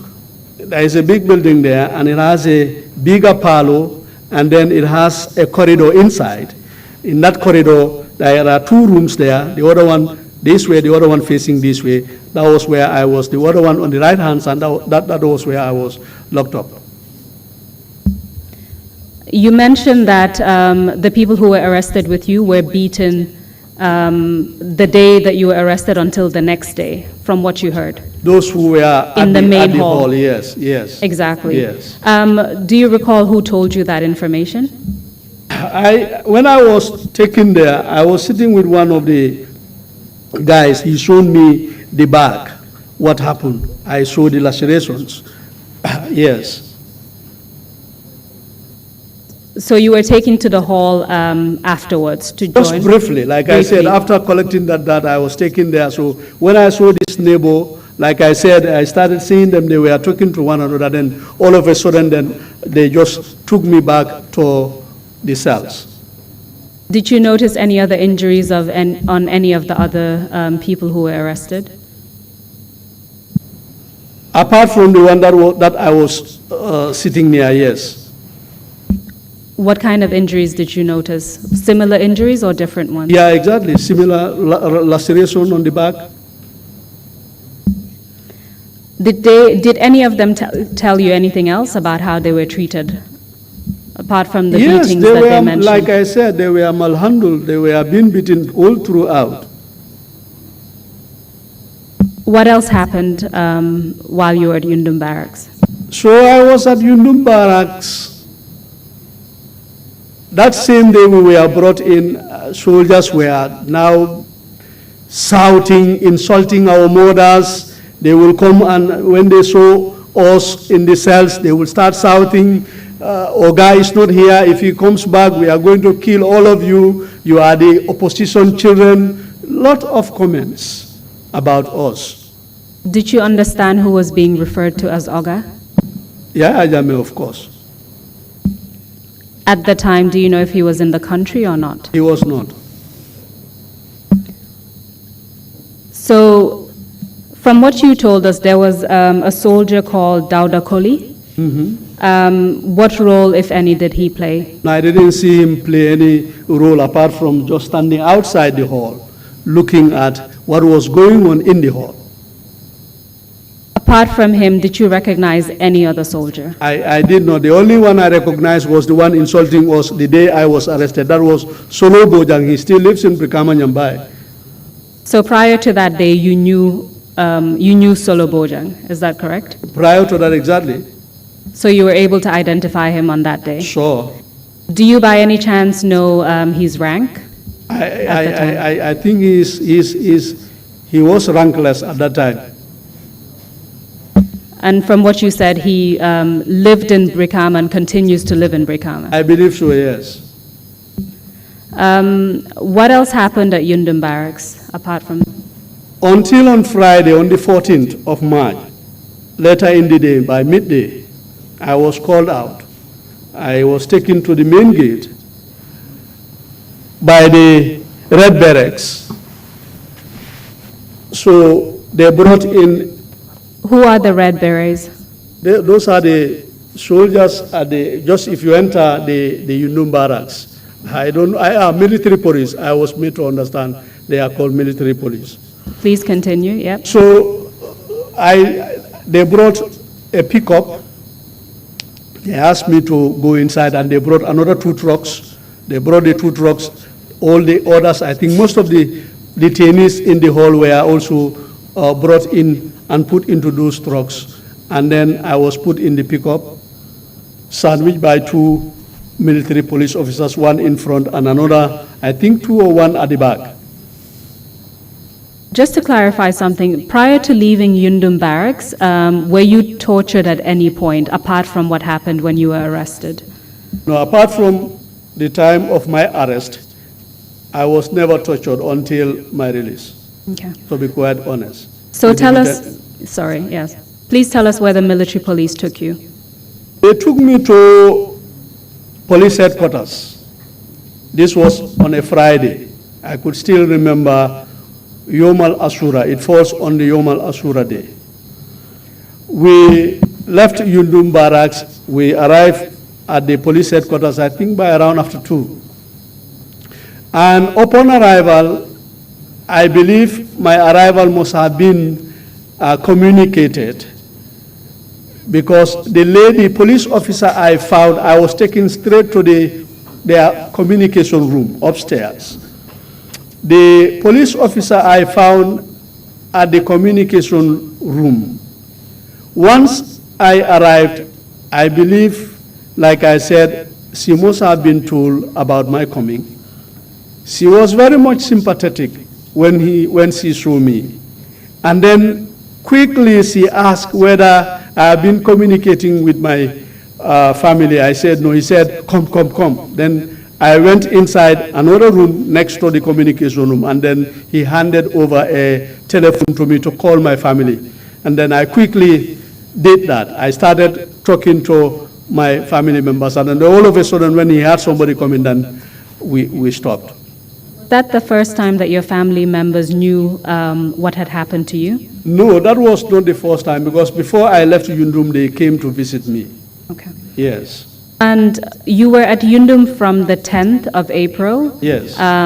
Which was a Monday, from what you've said? Yes. Until Friday? Yes. So for about 4 days? Yes. Tell us about what happened after that lady to call your family, the police officer. After that, they had lunch. After that, they had lunch. The IGP, Deputy IGP, Ablai Sanyang, PRO at the time, Commissioner of Admin, Babukar Sow at the time, because he was also a neighbor, I know him. They were all there. And they gave me a good lunch, because that was, for the first time, I had a very good meal. Domoda with meat. That was what was given to me. So after that, I was asked to join them in their conference room. A round conference, a squared one.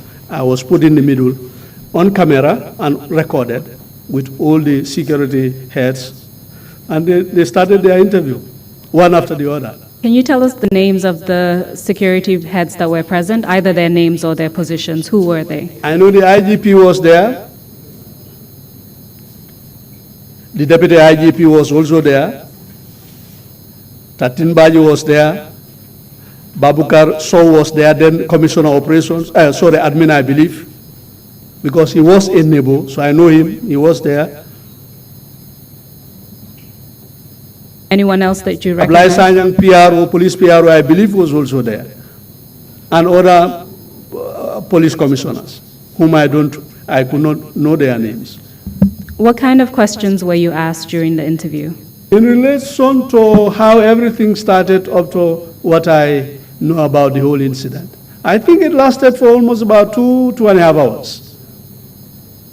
And what happened to you after that interview? After that, I was handed over to Tijan Ba, an NIA officer who escorted me to the NIA headquarters that Friday evening, where I was detained for another 6-7 days. Did anything happen to you at the NIA headquarters? No, not actually. No physical torture, actually. I was being escorted by Tijan Ba, an NIA officer, and right when you enter the NIA building or premises, the building you will see, there is a house or there is a corridor as well, just like the other one. There are 2 cells.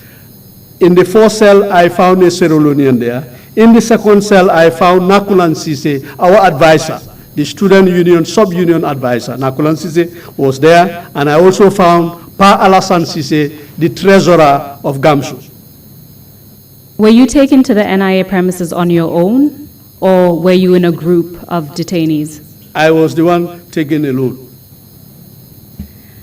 How long, you said you spent about 6 or 7 days at the NIA? Yes, around that. After that, were you released, or did something else happen to you? No, I was transferred back to police headquarters to join another 3 student leaders, Aliu Khan, Senabu Gay, Babukar An. I found them at the police headquarters. We spent almost about 2-3 days there again. In total, how much time did you spend in detention? I think almost about 16 days. Were you charged at any point? And I could not remember. We were by a team of lawyers led by Usman Silla.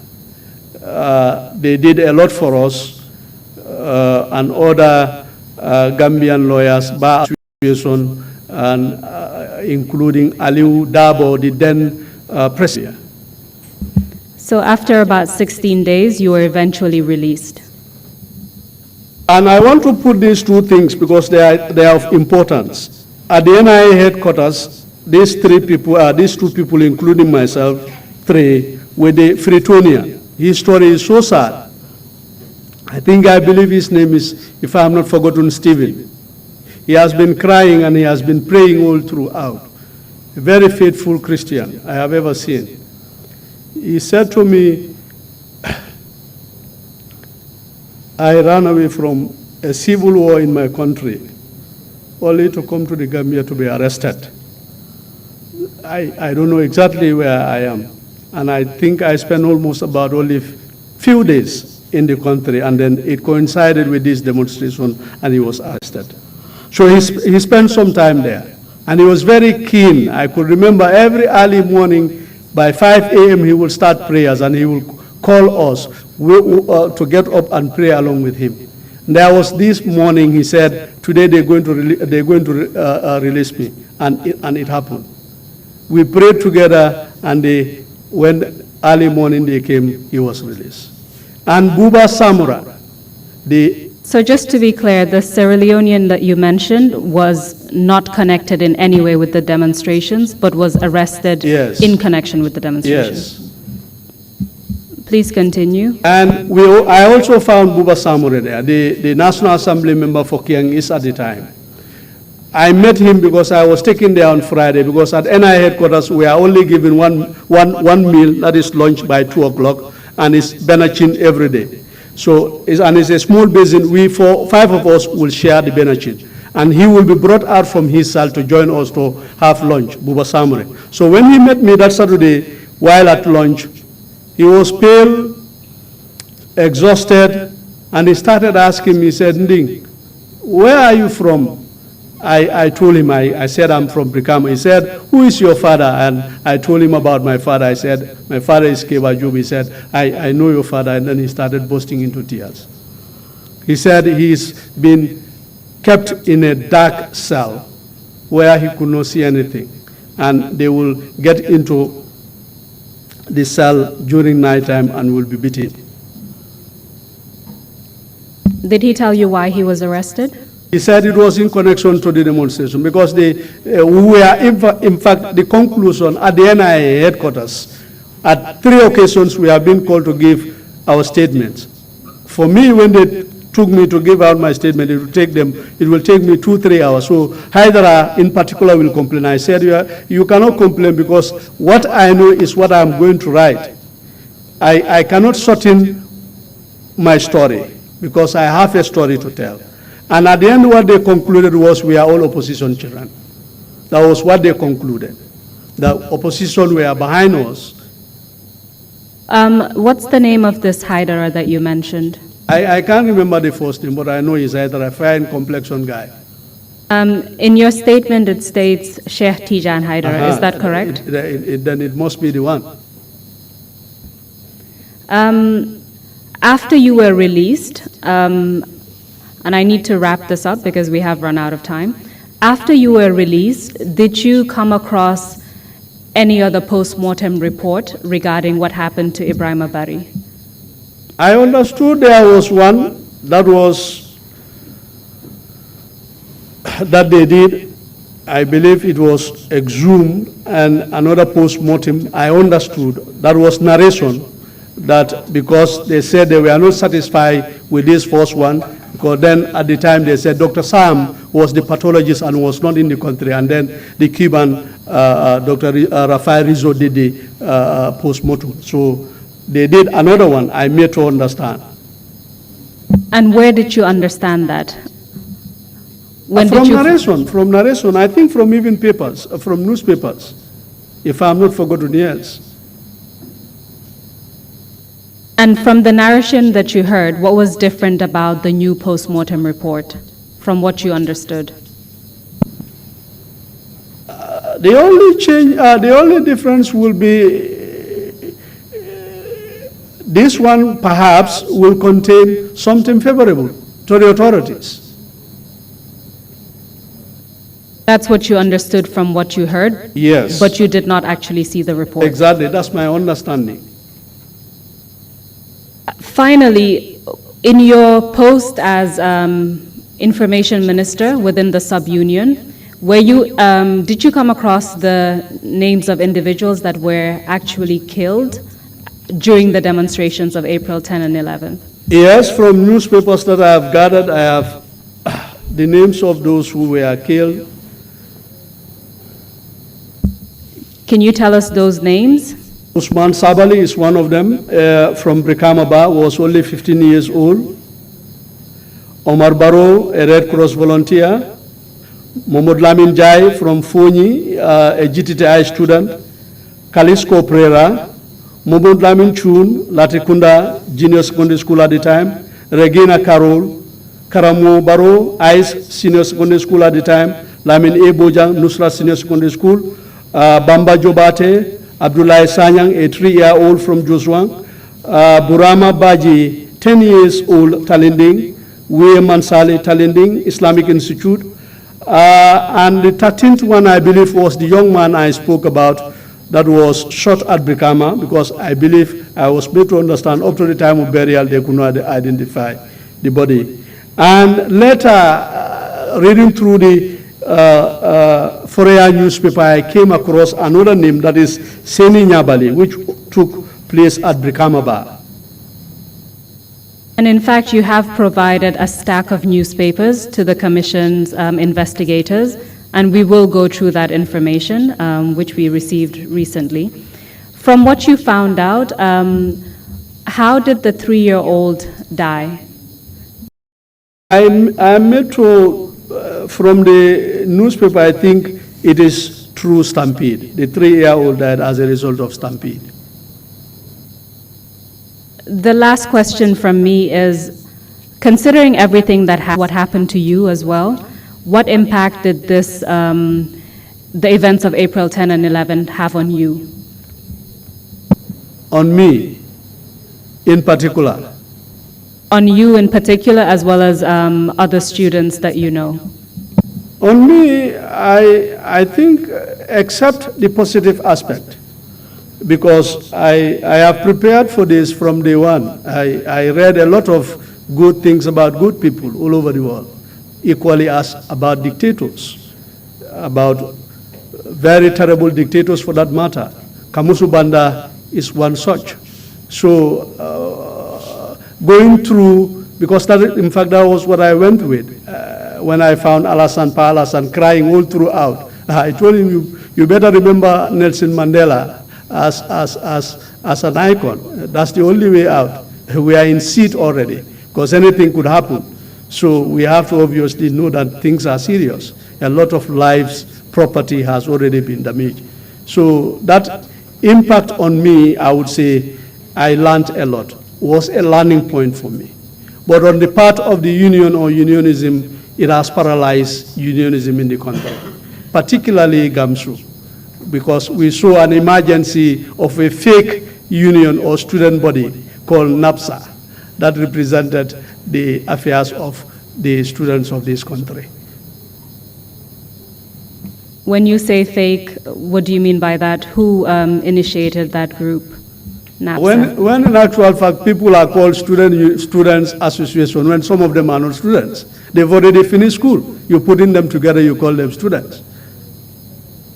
Do you know who controlled that group? Yeah, Jame, of course. Did he control the group through any individual in particular? Did he control the group through a particular individual at the time? I guess so. Who was that? I think Sidi Jai was one of them, because later he was nominated to be part of the National Assembly, so that also speaks volumes. Mr. Chairman, I probably shouldn't have said that was my last question, but I will ask another question just now. After the events of April 10 and 11, did you or members of the union have a meeting with then President Yahya Jammeh?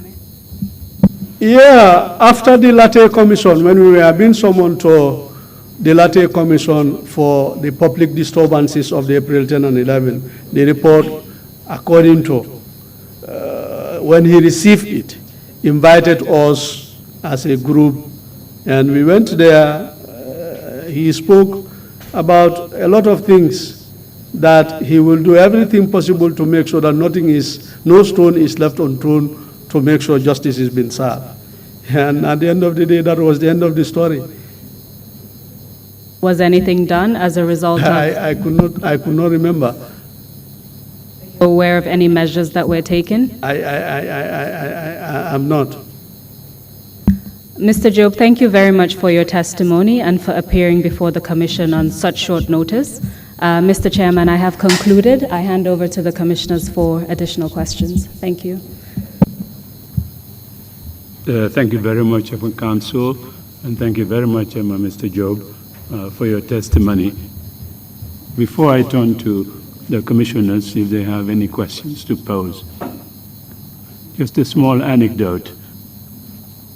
It never occurred to me that 19 years after what we heard in Havana, Cuba, we struggled the morning of the 10th and 11th of April. I was in Havana with the Secretary General of the United Nations, Kofi Annan, and the Secretary General is briefed every morning by his press secretary, and we get briefing from the Department of Political Affairs on developments around the world. When the briefing notes came, we looked at it, and there were two references to developments in the Gambia. And of course, he just turned to me and said, Lamin, you don't have troubles in your country, but it seems as if these things are getting to be a bit serious.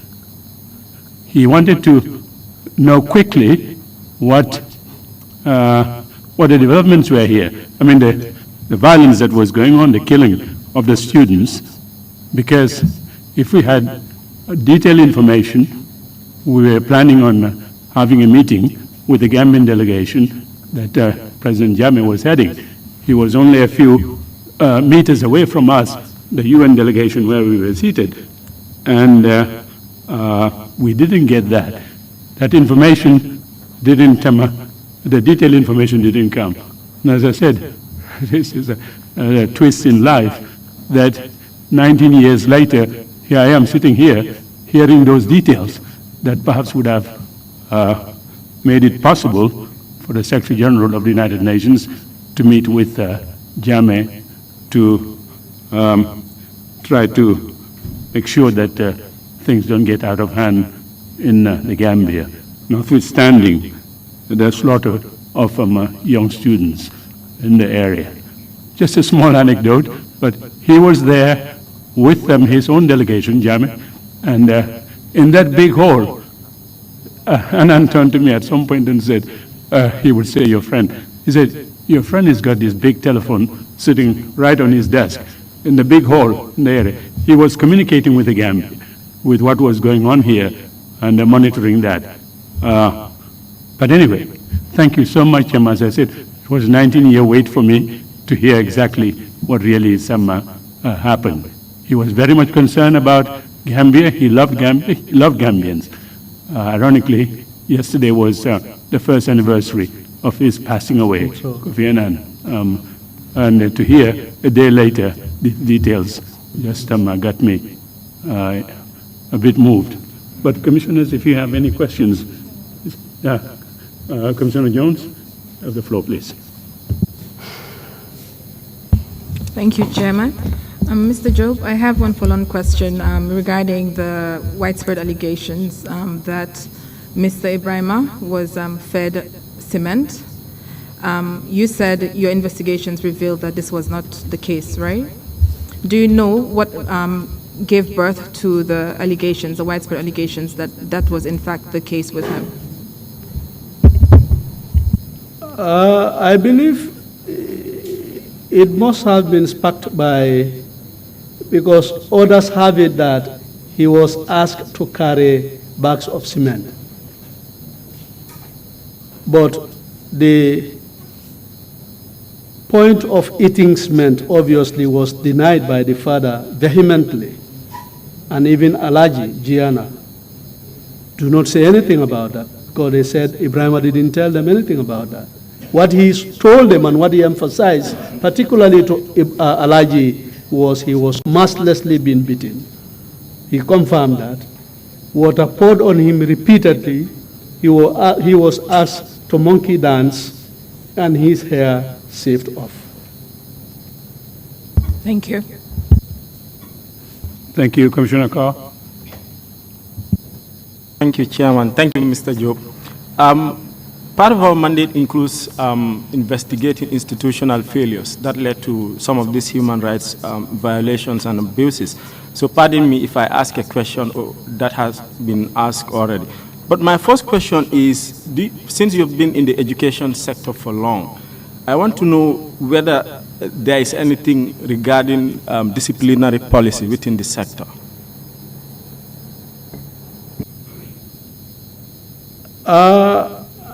I believe there are policies around discipline or disciplinary issues within the school system that I know.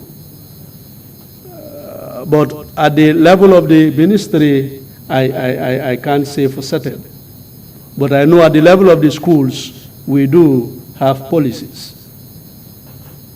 Thank you. So then that brings me to the second question, which is, would you say that taking Mr. Barry, the late Mr. Barry to the fire service, would you say that conforms to those disciplinary policies within the school system?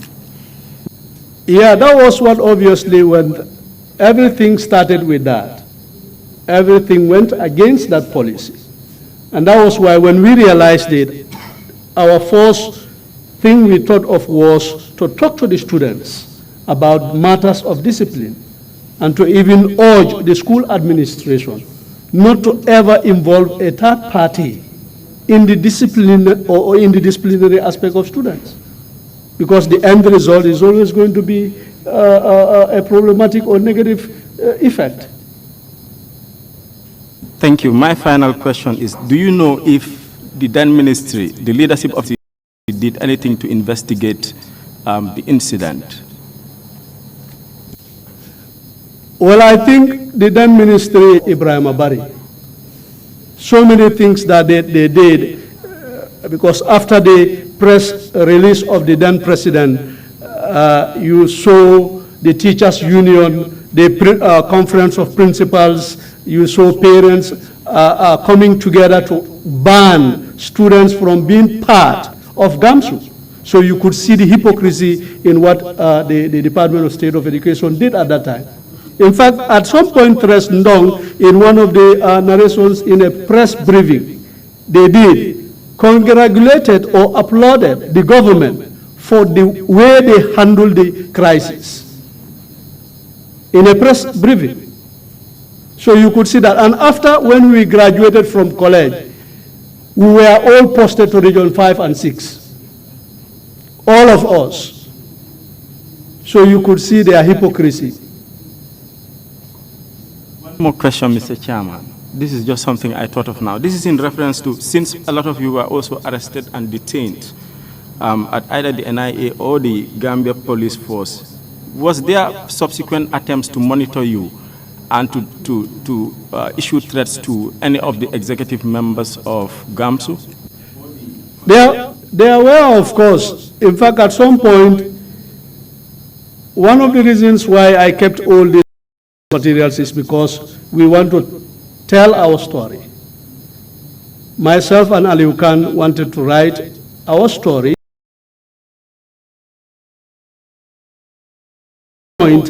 Somewhere along the line, they turned against what they said or what they promised. And then we realized that somebody somewhere is monitoring. And that has been the case. From that on, in fact, all the tertiary institutions, you have NIA officers within, you have, yes, you have police officers within. Even at our badge, you have NIA officers as students, part of the program. So anything that you are doing at the college level, because it's their problem, they are informed about it. So obviously, it was. Thank you very much. Thank you, Imam C, followed by Commissioner Kinte. Imam C. Mr. Jobe, Bintamane, mujongen kam kiko def. Bintamane, did you eventually get to know who raped her? Well, at some point, what I made to understand was,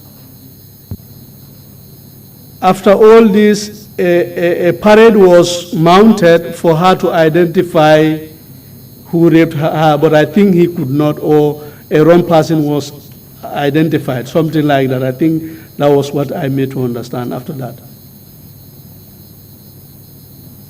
Thank you very much, Commissioner Kinte. Thank you, Mr. Jobe. It has been really traumatizing to go through the experience. Thank God this one avenue, all these institutions you talk about, I headed. I was president of the sub-union of the college, president of the main union, one of the founders of GAMSU, and became the first president. I just narrated this because there was an event when I was president. There was an accident around along the way in Banjul, in which 2 students died on the spot and 3 into intensive care. And that was a burst tire of the vehicle.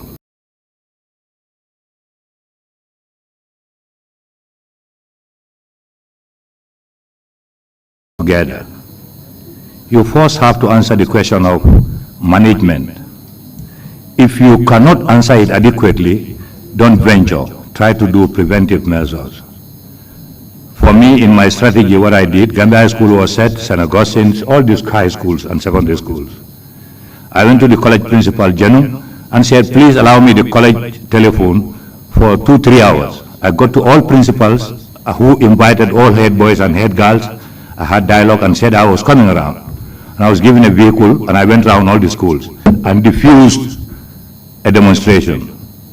That was going to be very serious because they were going to burn almost everywhere in Banjul with burn tires, old tires. What I did was I took the bull by the horn and attacked the government and the police. Peter Gomez will be a live witness, he's around. He gave me space in the radio. I condemned the government, more so the police. I was almost arrested. But then there was no strike. In fact, that was the event when these taxis of 14 passengers were moved from 16 to 14 passengers.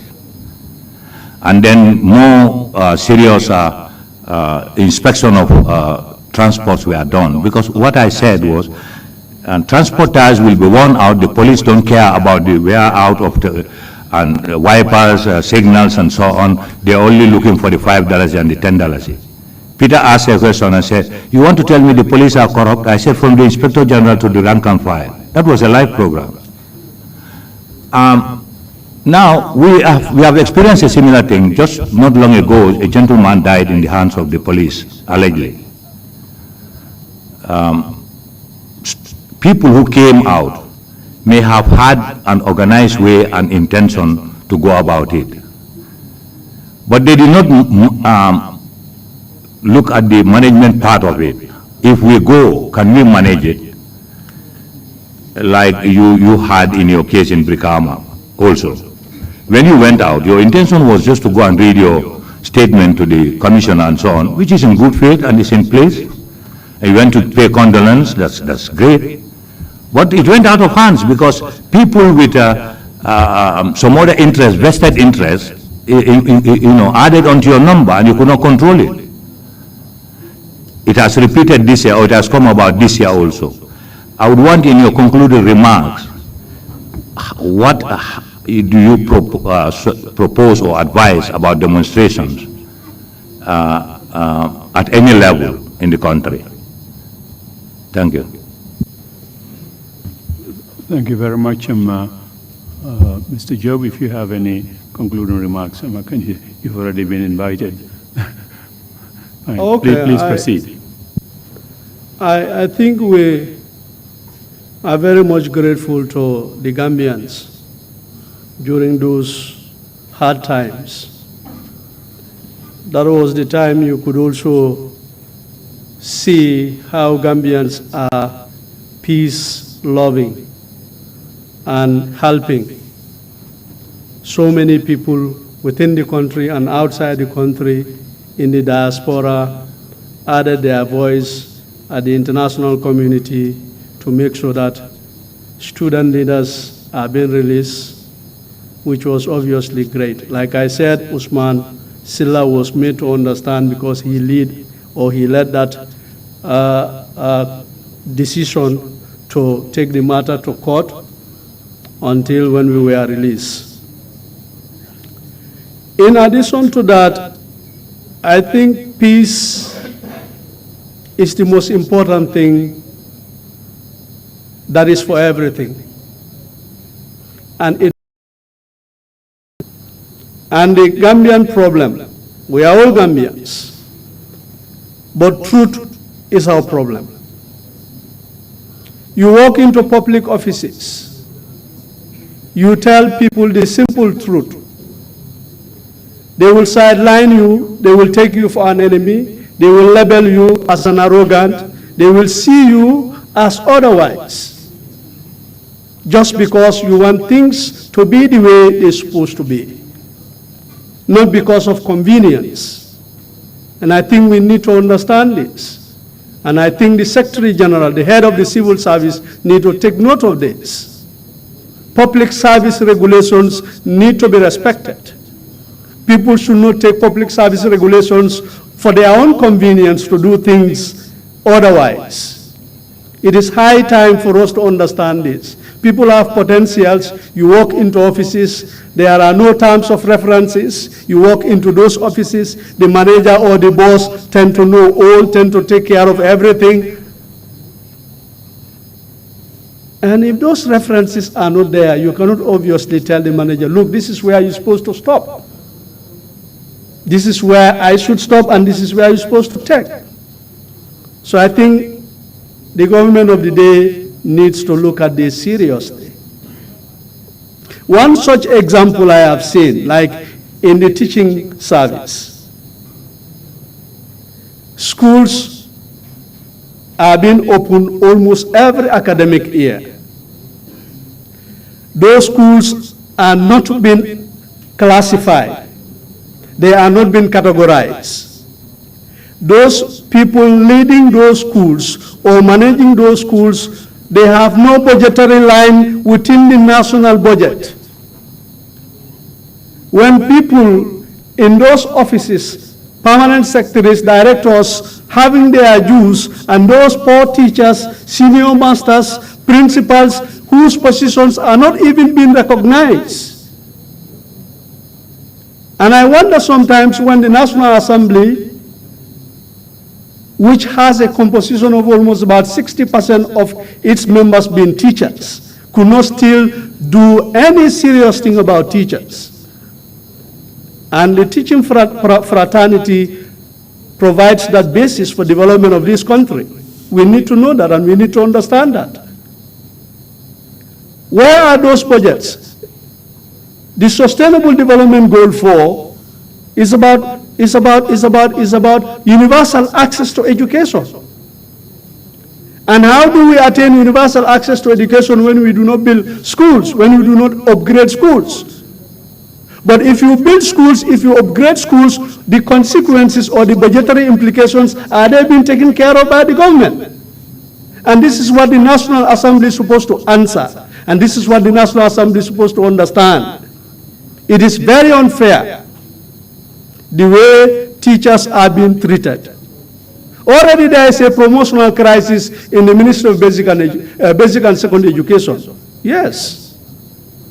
Because no room for expansion. Promotion is strictly based on who comes first, not based on merit. And we said we're supposed to have a civil service that has to rely on merit. Where will we go? I think it is high time for this government to look into those issues. On that note, I thank you so much for your kind attention. Thank you very much indeed, Mr. Jobe, for your testimony. We will end the day here and come back tomorrow morning at 10 o'clock. Meeting is adjourned.